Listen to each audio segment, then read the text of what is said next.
नमस्कार, सुस्वागतम, वेलकम, अभिनंदन। मैं हूं डॉक्टर वाय राखी, आपका स्वागत अभिनंदन करती हूं। कैसे हैं आप? सबसे पहले बिलीव इन कर्म, आपका स्वागत अभिनंदन है आपके और मेरे दोनों के इस यूट्यूब चैनल पर। मेरा परिवार कैसा है? सब घर में भले हैं? मुझे अपनी सारी खबर दीजिए, जिंदगी में क्या नया हो रहा है, क्या पुराना है, क्या आप नया कर रहे हैं, परिवार के बड़े बुजुर्ग कैसे हैं। सावन की राम राम, सबको मेरा कोटि कोटि प्रणाम। इस वीडियो का नाम है सावन और दूध। सावन में दूध नहीं पिया जाता, लेकिन सावन में दूध के चमत्कारी उपाय आपकी जिंदगी की समस्याओं से आपको छुटकारा दिलाएं। याद रखना, 1 साल बाद लौट कर सावन आएगा। अपने हाथ से कोई भी उपाय जाने ना दें। कुछ ना कर सकें तो छोटे छोटे उपाय कर कर, एक उपाय कर कर, जिसमें मैं आपको 10 उपाय बताने जा रही हूँ, उसमें से एक उपाय कर कर अपने मन को शांत ज़रूर करें और शंकर की शिवालय जाकर उनका आशीर्वाद वरदान प्राप्त ज़रूर करें। सावन में वर्षा बहुत होती है, इस वजह से सभी जीव जंतु घास हरी हरी खाते हैं। उस हरी हरी घास में कई बार जीव जंतुओं के पेट के अंदर बहुत सारे कीड़े मकोड़े भी चले जाते हैं, और जब वो कीड़े मकोड़े जाते हैं, गाय भैंस जब वो दूध देती हैं तो वो दूध थोड़ा सा विषैला हो जाता है। हमें वो दूध ग्रहण नहीं करना चाहिए। एक कारण साइंटिफिक तौर से कहा जाता है कि इसलिए सावन में दूध वर्जित है। दूध का उपयोग कम करना चाहिए, इससे हमारा स्टमक खराब हो जाता है। लेकिन एक रीज़न और है, बारिश में ज़्यादा दूध पीने से, दही खाने से, दूध बने पदार्थ पनीर वगैरह लेने से हमारे पेट के अंदर कफ, वात और पित्त की जो है वो असंतुलित हो जाता है। और तीसरा कि सावन का जब महीना हो, बाहर बारिशें हो रही हों, तो कफ की मात्रा के साथ साथ पित्त की मात्रा हमारे शरीर में ज़्यादा हो जाती है। याद है ना, पुराने ज़माने में लोग कहते थे ऑपरेशन कराना है तो सावन के बाद कराना, बारिशों में मत कराना, वो पस पड़ जाती है, ये हो जाता है। इसीलिए दूध से बनी हुई चीज़ें एसिडिटी, गैस उत्पन्न कर सकती हैं। हमें कम लेनी चाहिए, कम पीनी चाहिए।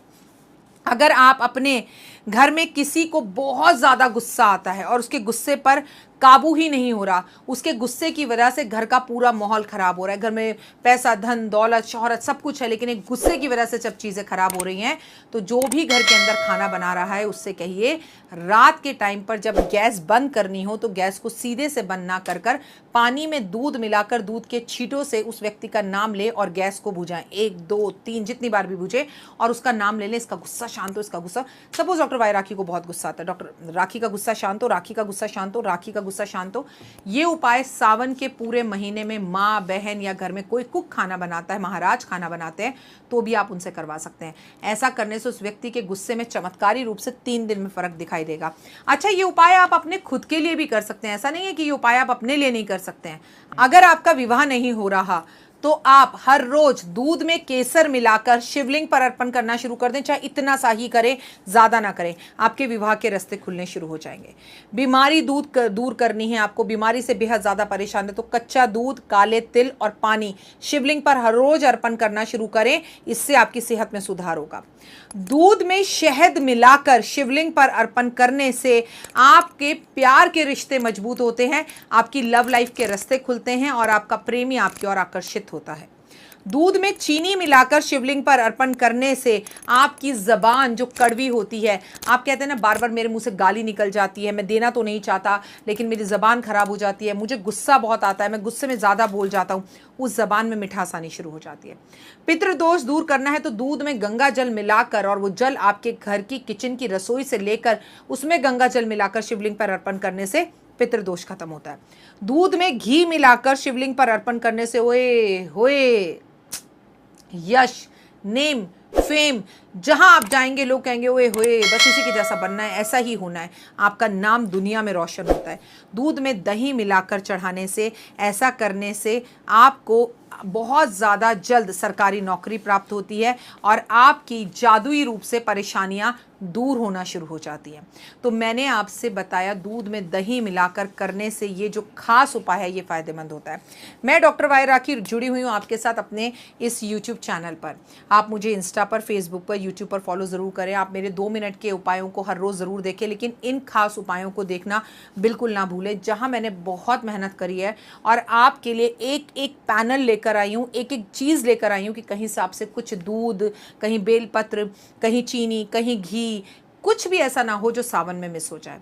मैं ना आपको दूध के बारे में एक उपाय खास बताने जा रही हूँ। शंकर भगवान बहुत भोले हैं, कभी आपने सोचा कि ये ठंडा ठंडा दूध, ये ठंडा ठंडा दही, ये ठंडी ठंडी बेलपत्र, ये ठंडी ठंडी भांग, ये धतूरा, ये सब इनकी तासीर ठंडी होती है, ये शंकर भगवान पर क्यों चढ़ाए जाते हैं? चलिए जानते हैं। खासकर दूध, क्योंकि ये जनरेशन जो है ना, ये कहती है दूध हम शिवलिंग पर चढ़ाकर वेस्ट कर रहे हैं। अब जो नाली में जब दूध जाता है ना, उसमें शिव के गण रहते हैं, जैसे कॉकरोच रहता है, जैसे सांप की मौसी रहती है, जैसे कि आपने सांप के मेंढक रहता है, सांप के वो देखे होंगे छोटे छोटे, उसे क्या बोलते हैं, जो बिल्कुल जौ की तरह चिपक जाते हैं, जौ, ये सब नाली में रहते हैं। तो जब दूध जाता है तो बर्बाद नहीं होता। काले तिल, दूध, शहद, ये सब लोग पी जाते हैं, बर्बाद कुछ नहीं होता। लेकिन फिर भी आपको रीज़न बताती हूँ। जब समुद्र मंथन हो रहा था तो विष्णु जी ने लक्ष्मी ले ली, अमृत देवताओं ने ले लिया, अब निकला विष। विष कौन धारण करे? शंकर भगवान विष पी गए। जैसे ही शंकर भगवान विष पिए, उनका पूरा शरीर नीला होने लगा। तो माँ पार्वती ने उनका कंठ, गला पकड़कर यहीं पर जो उनका जहर था उसे रोक लिया, इसलिए उन्हें नीलकंठ कहा जाता है। ठीक है।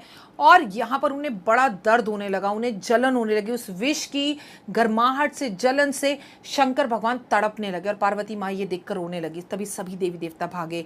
कोई बेल लाया, कोई धतूरा लाया, कोई भांग लाया, कोई दूध लाया। इस सब को शंकर भगवान पे चढ़ाया गया और इस विषैली जो विष था उससे शंकर भगवान को आराम मिला। जब शंकर भगवान को आराम मिला, उनके कष्ट दूर हुए, तो पार्वती माँ ने उन्हें आशीर्वाद दिया कि आज से, अब से, इसी वक्त से जो मेरे शंकर के ऊपर उसके कष्टों को दूर करने के लिए दूध, दही, शहद और घी, ठंडी ठंडी चीज़ें उन पर अर्पण करेगा, उसकी हर मनोकामना पूर्ण करूंगी और चमत्कारी रूप से उसका जीवन में परिवर्तन कर दूंगी। इसलिए प्लीज़ ऐसा मत समझिए कि दूध शंकर भगवान पे चढ़ाकर हम वेस्ट कर रहे हैं। मैं तो खुद कहूँगी, एक लोटा दूध लेकर जाते हो, बाहर मंदिर के बैठे हुए बच्चे को वो शहद डलाकर पिला दो, लेकिन केवल इतना सा शंकर भगवान पे अर्पण कर दो। अब लोग कहते हैं शंकर भगवान पे दूध देने की जगह पर सावन के महीने में दूध पीना भी गलत है, तो वो बच्चा जो बैठा है उसे दूध पिलाओगे वो भी गलत है, उसकी सेहत खराब हो सकती है। तो ऐसे में उसे दूध की एक थैली दे दो, बेटा घर जाके चाय बना के पी लेना, कॉफ़ी बनाकर पी लेना, इसमें दूध की पत्ती डालकर पी लेना। मैं सही कह रही हूँ ना? लेकिन शंकर भगवान पर दूध सावन में जिसने अर्पण नहीं किया, उस पर एक कर्जा रह जाएगा। माँ पार्वती का वरदान उसे कभी नहीं मिलेगा, वो खुशियों से वंचित रह जाएगा। इसीलिए प्लीज़ धर्म को बदनाम ना करें कि हम वेस्ट करते हैं। हमारा धर्म बहुत बड़ा, बहुत विशाल है और हमारे धर्म में कोई भी चीज़ कभी वेस्ट नहीं हो सकती। श्रद्धा और भाव से एक लोटा जल शंकर भगवान पर या एक लोटा दूध ज़रूर अर्पण करें और घर का हर सदस्य करे। जय माता दी। नमस्कार, सुस्वागतम, वेलकम, अभिनंदन। मैं हूं डॉक्टर वाई राखी और फिर से आ गया सावन का महीना। अब सावन का महीना आया है तो आपके लिए मैं महामृत्युंजय की पूजा कराऊंगी, ऐसा आप सोच रहे होंगे। इस बार मैं आपके लिए और भी बड़ा सरप्राइज लेकर आई हूँ। आप तुरंत पेन और कागज़ उठाएं। पेन लाल रंग का होना चाहिए और कागज़ सफ़ेद रंग का होना चाहिए और आपका नाम लिखकर अपनी जो भी विश है, 1 2 3 4 5 6 विश, जो भी विश है उसे इस कागज़ पर लिख दीजिए और इस कागज़ को इस तरह से मोड़ दीजिए। फिर इस कागज़ को दोबारा इस तरह से मोड़िए और मोड़ने के बाद ये जो पवित्र धागा है मूली का, इसके ऊपर इस तरह से बांध दीजिए। ठीक है, इस तरह से बांध दीजिए और इस धागे को फिर तोड़ लीजिए। अब ये आपकी विश, मन्नत आपके नाम और गोत्र के साथ हम तक जितनी जल्दी हो सके उतनी जल्दी कोरियर कर पहुंचा दीजिए। और ये मेरा एड्रेस है, this is my complete address with my phone numbers. जितनी जल्दी हो ये सावन से पहले आपके नाम और आपकी विश पहुंच जानी चाहिए। हम आपकी विश नहीं खोलेंगे, हम आपकी विश बिल्कुल नहीं पढ़ेंगे। इस बार मैं आप लोगों के लिए करवाने जा रही हूँ 12 ज्योतिर्लिंगों की पूजा। 12 ज्योतिर्लिंग बनेंगे, उनका बड़ा एक बहुत बड़ी स्वरूप में पूजा होगी, रुद्राभिषेक होगा। लाइव जुड़ूंगी आपके साथ और आपकी पूजा के बाद उन 12 ज्योतिर्लिंगों पर आपका ये धागा खोलकर आपके इस कागज़ और विष को मिट्टी के शिवलिंग पर चिपका दिया जाएगा। सीधा संपर्क भगवान से। और हम आपकी 12 ज्योतिर्लिंगों की पूजा कराएंगे, जो हर इंसान का कराना एक सपना होता है, जिसमें लाखों रुपए का खर्चा आता है। मिट्टी के 12 ज्योतिर्लिंग बनेंगे, उनका श्रृंगार आएगा, उनकी आंखें आएंगी और उनके ऊपर समस्त चीज़ें अर्पण की जाएंगी।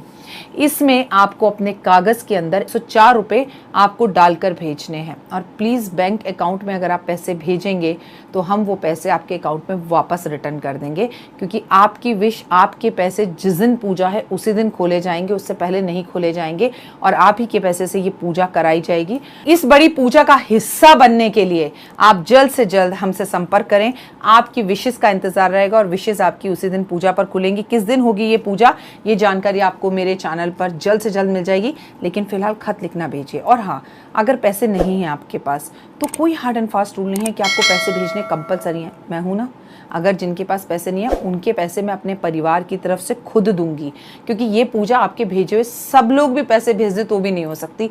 बड़ी पूजा, बड़ा खर्चा है।